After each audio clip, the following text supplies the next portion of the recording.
Petua sakit tekak. Apa dengar? Tapi bukan limau biasa. Tengok baik-baik. Tapi abang kulit sangat juicy. Ini panggil limau kamkuek, penuh dengan vitamin C, kurangkan kolesterol, jadi kulit cantik. Macam limau kasturi ya. Limau kamkuek. Limau apa Tengok baik-baik. Tak masam makan macam tu.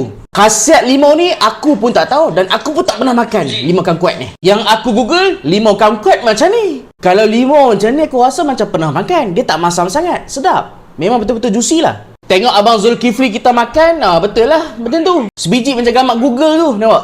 Ore-ore panjang-panjang. Tapi bila aku tengok video lain, macam limau berada tadi. So betul lah kot. Yang ni kamkuat. Kalau lah nak claim limau kamkuat ni elok untuk sore throat ataupun sakit tekak, wallahualam aku tak tahu. Tapi jom kita belajar sama-sama jom. Limau kamkuat ataupun dalam bahasa saintifik dia adalah Citrus japonica. Bulat-bulat bujang warna oranye. And ramai cakap sedap.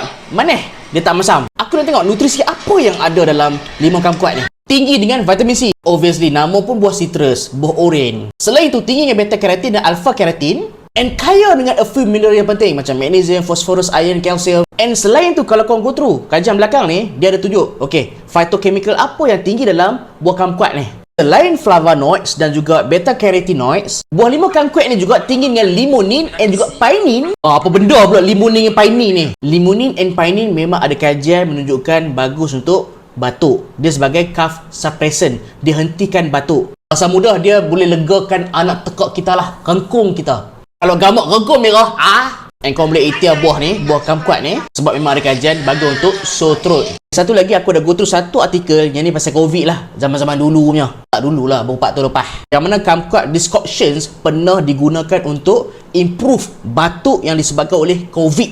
Kamkuat decoction tu maksudnya limau kamkuat tu dijadikan macam pati dan korang makan telan sebagai ubat batuk.